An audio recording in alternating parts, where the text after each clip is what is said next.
Good morning and welcome back to another episode of Penny Classic Cars.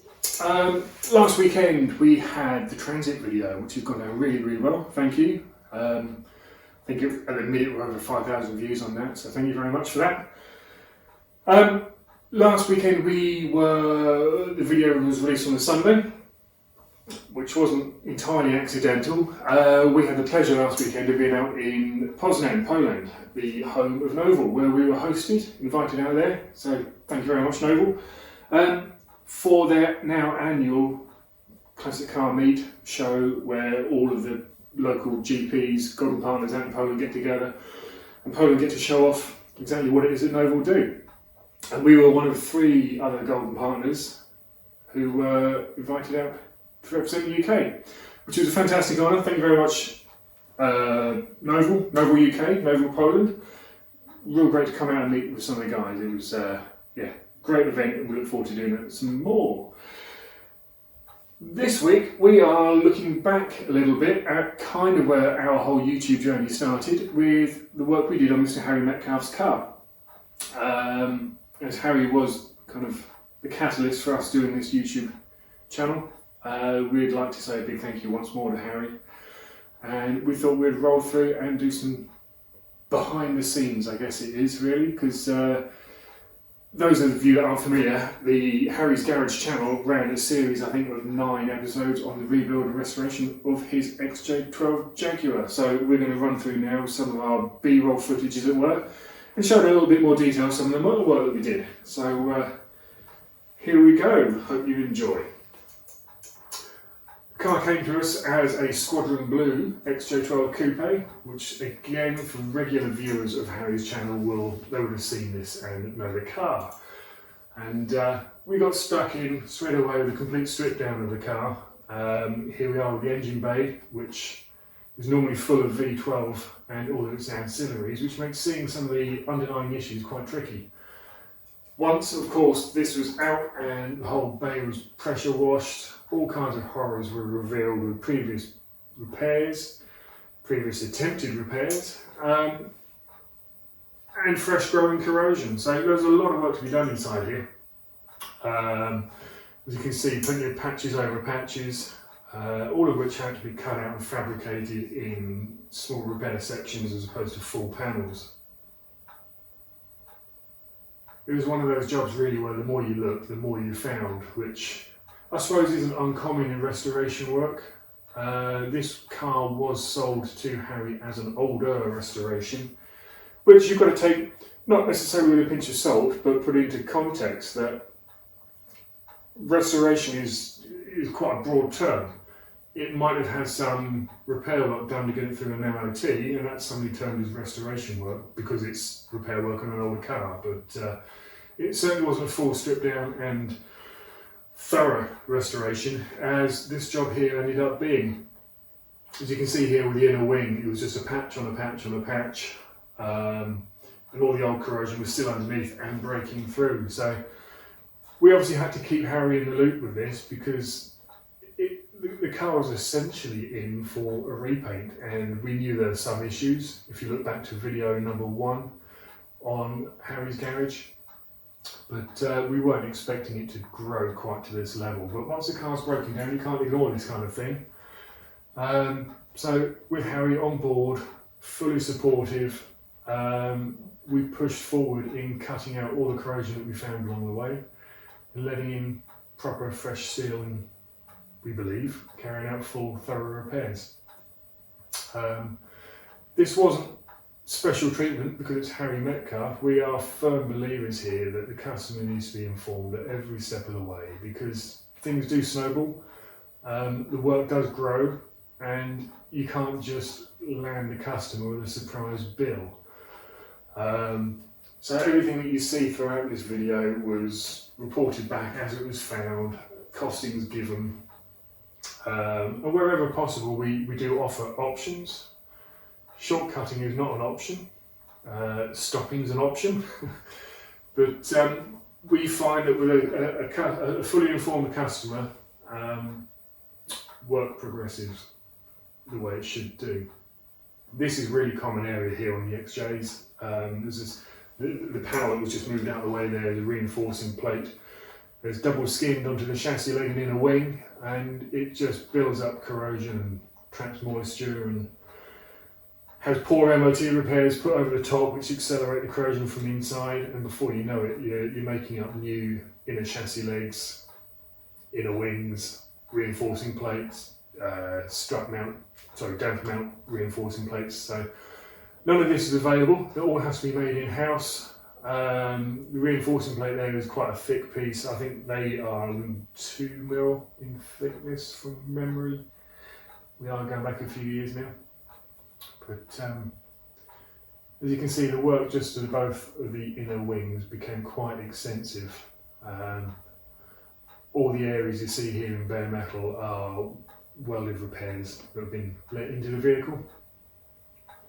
This piece here, there's normally a heat shield across the back there, so you can't actually see any building corrosion until the engine and gearbox are out, all the heating ancillaries are out, and then you get the aluminium heat shield out and see that it's a rotten bulkhead, which then necessitates the strip down, removal of the dashboard, heater matrix, aircon unit, all needs to come out so you can effect a decent repair in here that's going to last and not let water into the cabin. As just above this area is the scuttle vent, and that's where the problem really sort of starts from. New body cross member let in here with the wing upright mounting panels being repaired as well, all of which is fairly standard XJ issues. I think these were anticipated from the beginning. Another common XJ issue is sills and inner sills, and these were actually surprisingly good. The outer sills were a little bit blistered in places, and there's a lot of corrosion coming through between the top of the sill and the bottom of the rear quarter panel. So the decision was made to remove these and carry out any repairs fitting new sills as we go.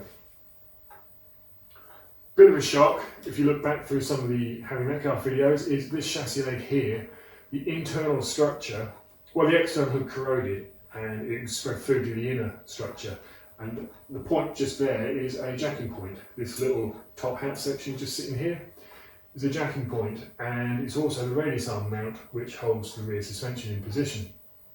Now this has been repaired in such a way before that someone had actually welded in a vertical strengthener piece into that jacking point so that it would still withstand the weight of the car, but all around it was corroding and crumbling away. So it was a bit of a bodge and a bit of trickery to suggest that this area was way stronger than it really is. So we ended up with half a chassis leg going into there. The driver's side of the car in terms of exterior panel work was far worse than the near side. This rear quarter panel had been previously repaired with a wheel arch put in there, which wasn't very nice.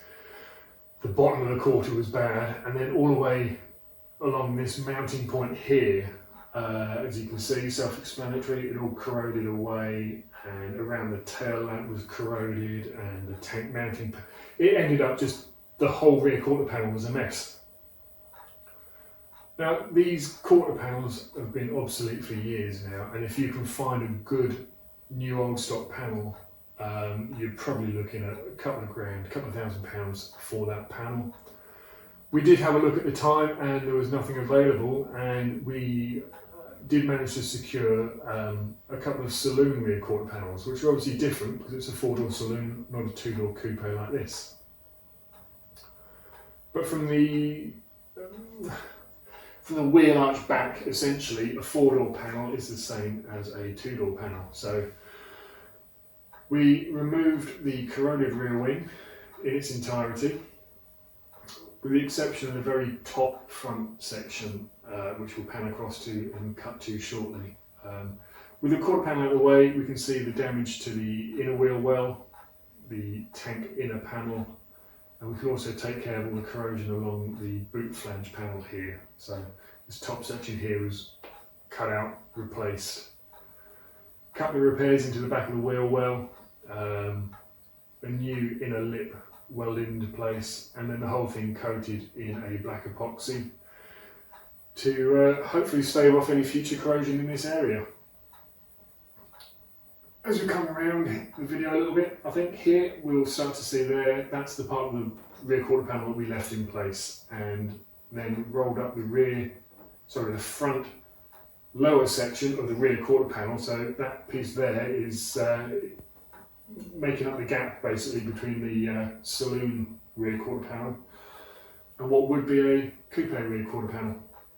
So that was all lined up, plug welded into position, and then the section that we rolled up is stitched in flush, and the whole panel linished down and cleaned up, and there you have one coupe rear quarter panel.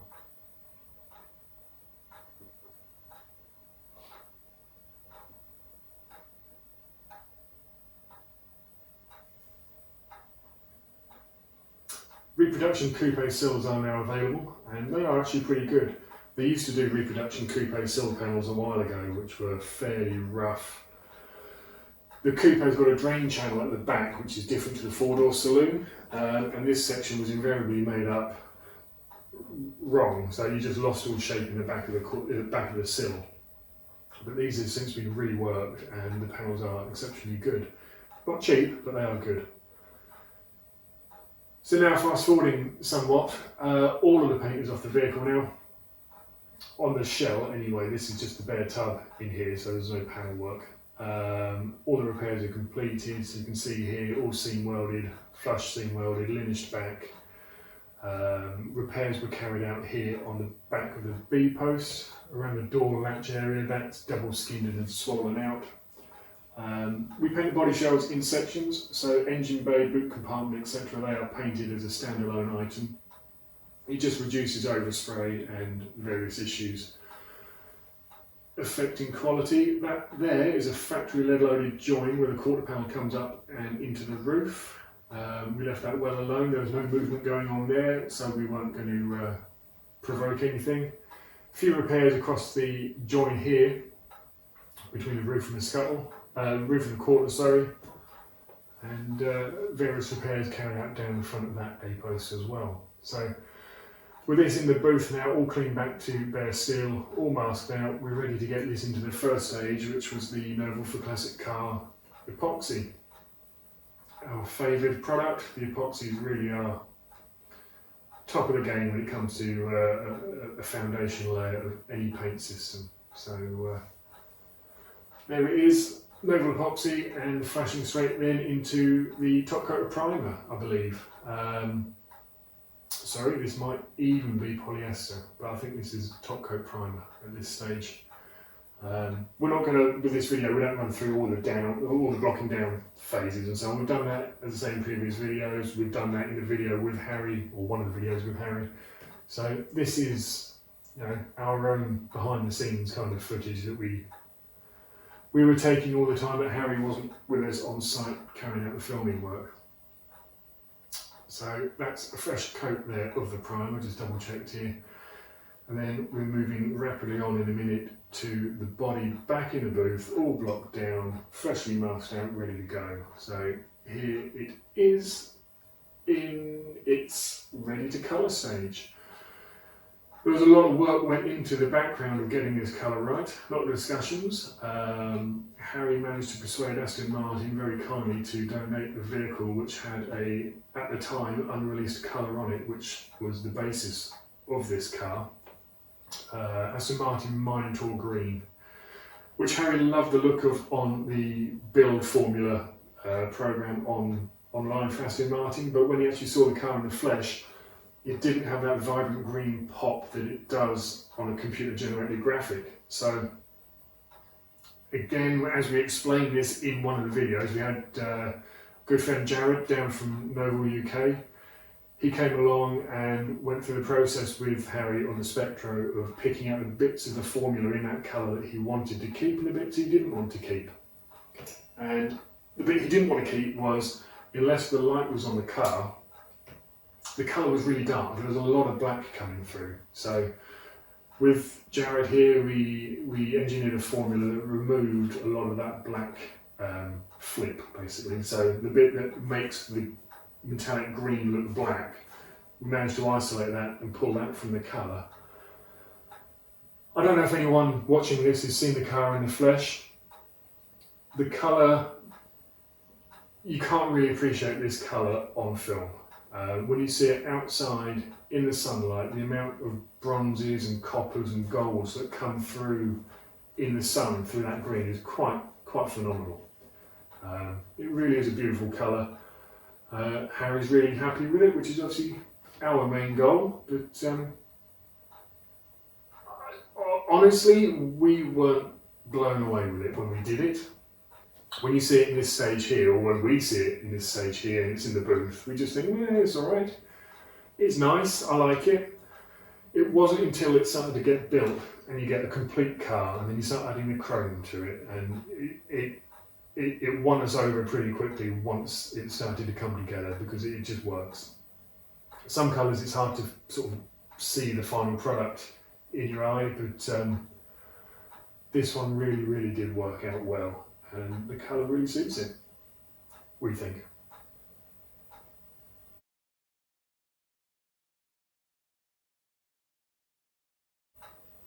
There's that big aluminium heat shield which I was referring to earlier that covers all the corrosion across the back of the bulkhead.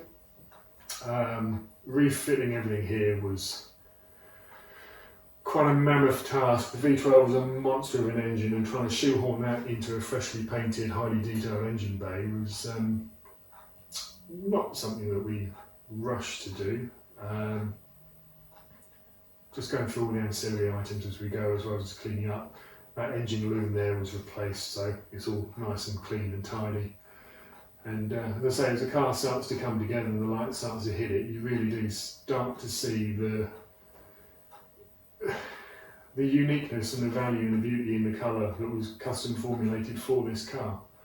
There's so many different shades that come and pop off of it. It really does. I know I'm going on a bit here, but it really does work really well. So we encourage anyone to take the opportunity to see the car in the flesh to do so.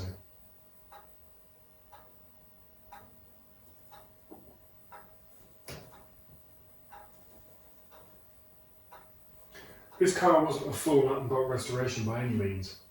That wasn't the intention with Harry, or to present a show winner. You know, this car is really used. Again, if you go back to Harry's garage videos, you'll see that he is not scared to use that high performance V12 engine that's in there. The car's been on many road trips already around the UK and Ireland. It's been to several shows as well, but it really does clock up some mileage. Most of the trim was retained. I think from memory we do have new bumper corners on there now. A few little bits and pieces were updated and replaced as we went along, but by and large the trim is all the original trim. The interior is all original. The centre console armrest I think was retrimmed along with the dash top. All new body rubbers fitted. It was a body restoration rather than a full car restoration, to meet Harry's goal of having a car that can be used and enjoyed, and he certainly does do that. A few modifications made to the front of the car where the number plate was tucked back inside under the bumper, so it's still perfectly legible, but is not as in your face as a production car where it's mounted right in the front corner of that bumper, front edge of the bumper rather. This is the same car. Harry's just changed the registration, and here it is out in Ireland on one of his road trips and being thrown around some country lanes. So we just want to reiterate and say thank you, Harry, for giving us the opportunity to work with you on this amazing build.